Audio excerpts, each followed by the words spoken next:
Well, it wasn't a great day at the office, but a win's a win, I guess. We're 13-1.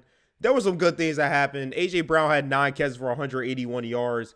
He had 16 targets. Man, I didn't even realize that. Devontae Smith had 5 catches, 126 yards. So both of them did their thing. They both caught some deep passes down the sideline that really made an impact. There were some good things on the defense too. Javon Hargrave, Hassan Reddick, and Josh Sweat had 2 sacks each. So they really dominated. The Bears' offensive line couldn't really handle our pass rush. But let me tell you, that first half was a complete embarrassment. I'm going to get to Jalen Hurts' interceptions because obviously that's probably going to be the big story that comes out of this with him being the MVP race and all that.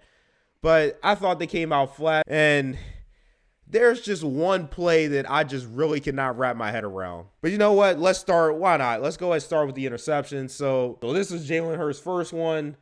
He scrambles out of the pocket looking downfield, and okay, it gets intercepted.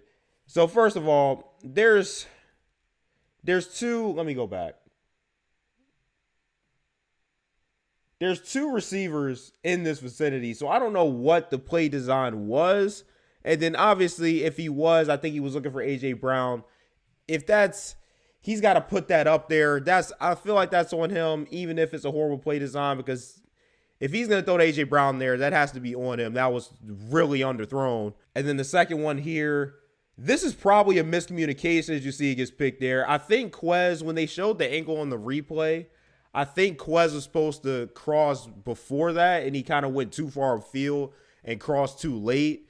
So at least that's what Jalen Hurts wanted him to cross earlier. So I don't know if that was a miscommunication or Quez was wrong there. So I don't think it was his fault. I'm not going to pin that on anybody because I don't really know what happened. So yeah, we got those 2 interceptions out the way. Offense did not look good to start out. But the one play I can't wrap my head around was this Justin Fields run. Now, before I even play it, let's start here. It is 2nd and 27. 2nd and 27. Like how? And then, yeah, let me go ahead and play it. Hassan Reddick should have had the sack right here. And then, yeah, they don't contain, TJ Edwards doesn't contain the sideline very well. And he steps out of bounds to 9, which they called it back, but he ends up getting all the way in the end zone. Unacceptable. This is the only way that Justin Fields can beat you is run it. If he beats us with his arm, fine, I can live with that. But plays like this, especially on 2nd and 27, is unacceptable. And then, of course, I'm going to sound like a broken record all season, but maybe that just goes to show how we have the same problems. They just haven't come back to hurt us until now. Guys, for those of you who didn't watch the game, I want you to guess when Miles Sanders got his first carry. I'll give you a second. Miles Sanders got his first carry with 6 minutes and 38 seconds left in the second quarter. Oh, boy, oh, boy, oh, boy. You can go back to all the pass-happy offense you want. The Chiefs now to some extent. Peyton Manning in his prime. Aaron Rodgers in his prime. You can go back to all those pass-happy offenses.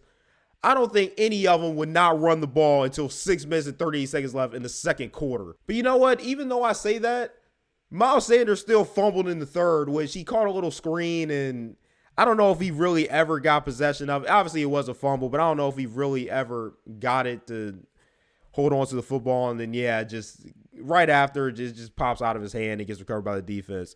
That's still not an excuse to not run the football, but I guess I do have to mention that. But you know what? Even with how bad the first half looked, I was happy with how Jalen Hurts turned the game around. He didn't have a passing touchdown, but he had 3 rushing touchdowns, and he had 300 yards. So good for him to bounce back. Obviously, with his character, I don't expect him to get rattled and throw 2 interceptions and then look bad the rest of the game. So great job for Jalen Hurts. One more thing I'll say before I get on here. We've given so much crap for Kayvon Wallace and how we've kind of seen him as a disappointment. But would you believe he actually led the game with 9 tackles?